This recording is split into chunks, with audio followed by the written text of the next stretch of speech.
Que me pariu, quem foi a pátria que me pariu? Aí a gente vê o 8 de janeiro. A todos esses foi negada a audiência de custódia. Por quê?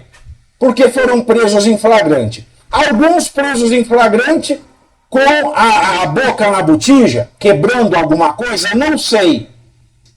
Agora, a grande maioria das pessoas presas ali não foram pegas cometendo um crime. Elas foram presas porque estavam naquele local, naquele momento, por uma eventualidade, uma desgraça do destino. E aí o STF ele usou de uma tese que também não existe no direito, que é chamada tese dos crimes multitudinários, que eu chamo de multitude ordinários.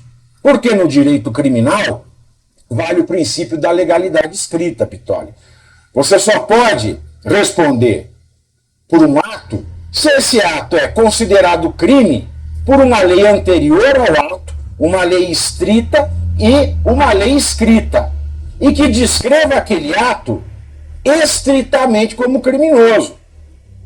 Então você não pode estar num lugar só porque você estava no lugar e ser preso em flagrante por crime multitudinário. Isso, como dizia o padre Quevedo, isso não existe.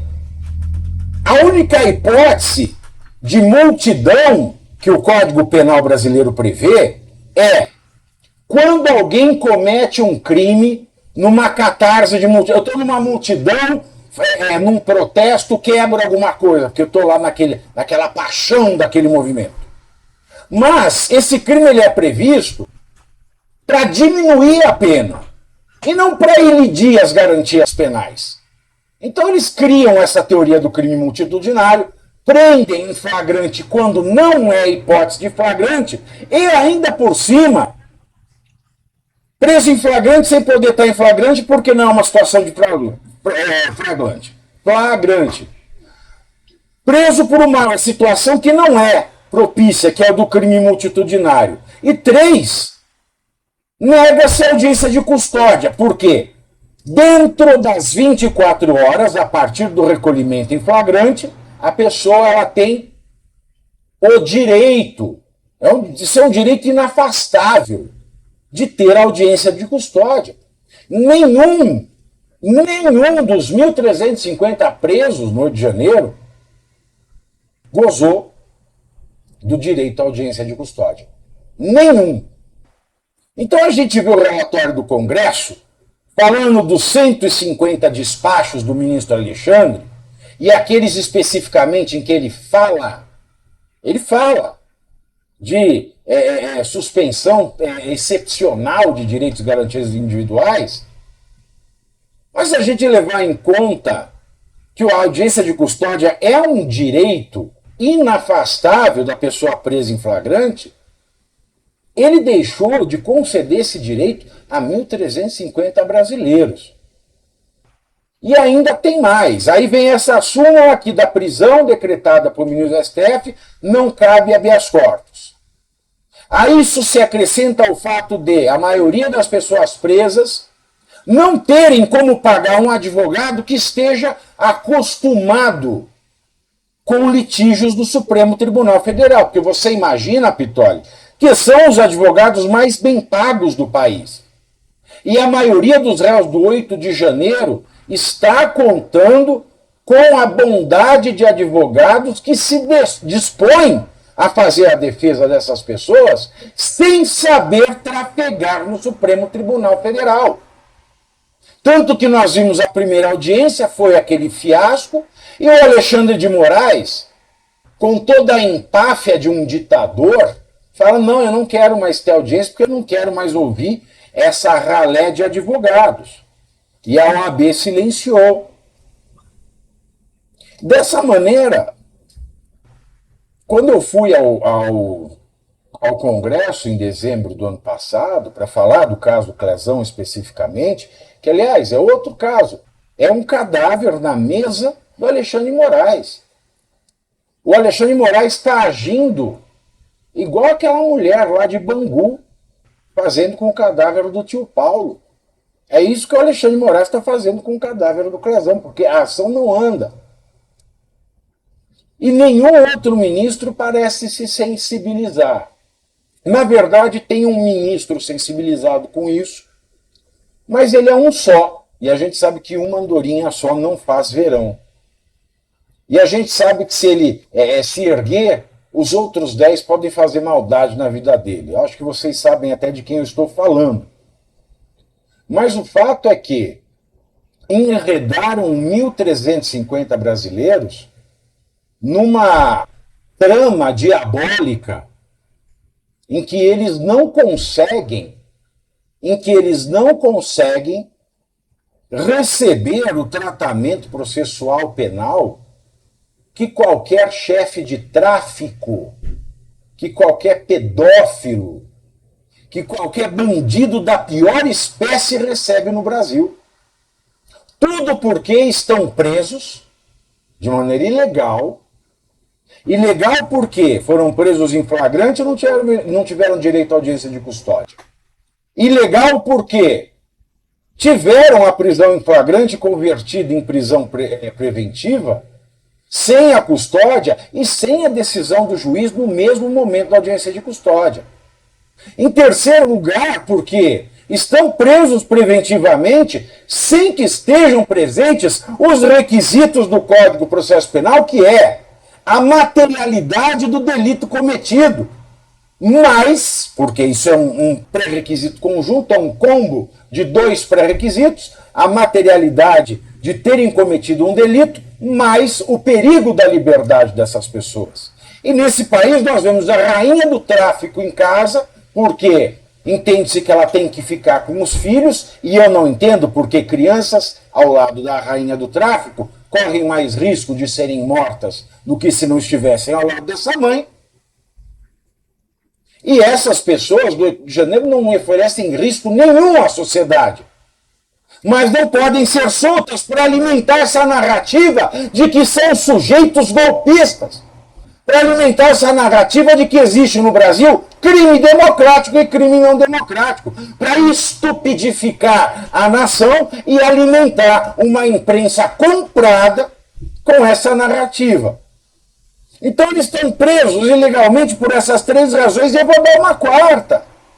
A quarta é: ninguém pode ser preso preventivamente quando existem outras medidas cautelares que permitam ao preso ficar numa liberdade provisória, com tornozeleira, com restrição de sair da cidade, não sair de casa à noite, no final de semana, enfim.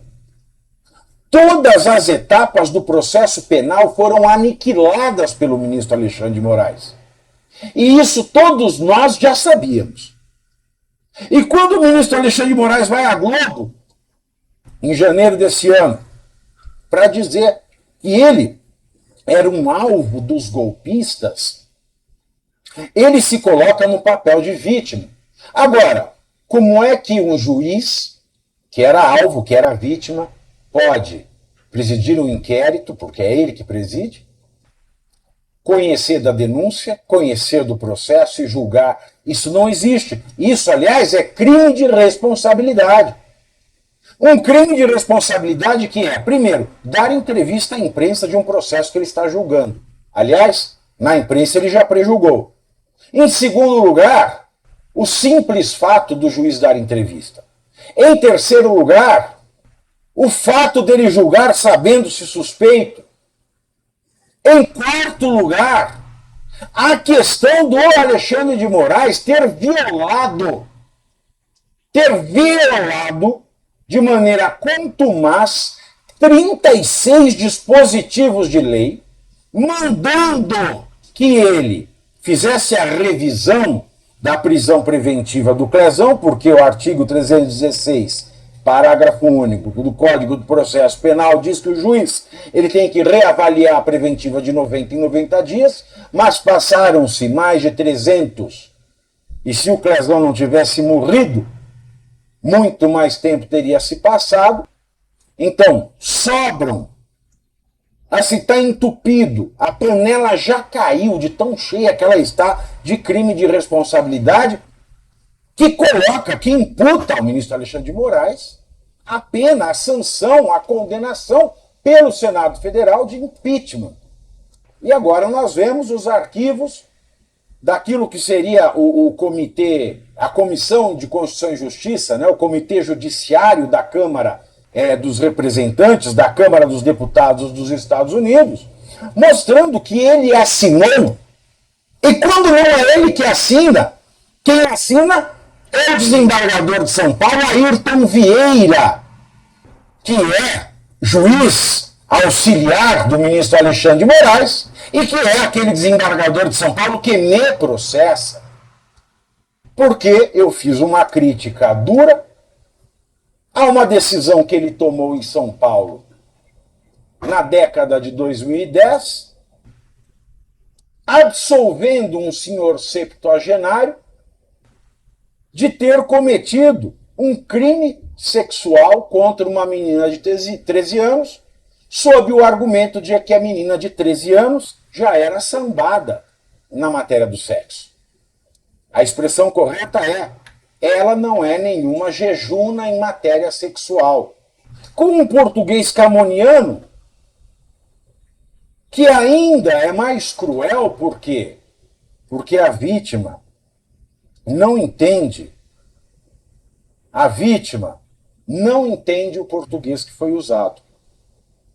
Enfim, essas pessoas, os já condenados e os que ainda estão para ser julgados, têm advogados inexperientes que, com todo o bom coração do mundo, muitos deles recém-formados, não sabem lidar com a dinâmica do STF. Quando eu estive no Senado, eu falei com muitos deles chorando, muitos deles me pedindo para Vinato, pelo amor de Deus, nos ajude a fazer esses recursos. Mas eu não tenho advogado mais, até mesmo porque o Tribunal de Ética e Disciplina da OAB está querendo tirar a minha OAB. Então eu já tenho processo demais para me preocupar e eu não tenho mais alma, eu não tenho mais ânimo de advogar. Então você pega todo esse combo, Pitólio, e o que eu posso dizer dos presos do 8 de janeiro? Em primeiro lugar, cabe dizer, não estou fazendo aqui juízo de valor se são inocentes ou culpados. Mas mesmo que eles sejam culpados, tenham depredado, que mereçam receber as penas pelos crimes que tenham cometido, todos eles, mesmo os mais culpados dentre os culpados, são presos políticos, porque são presos à revelia do devido processo legal.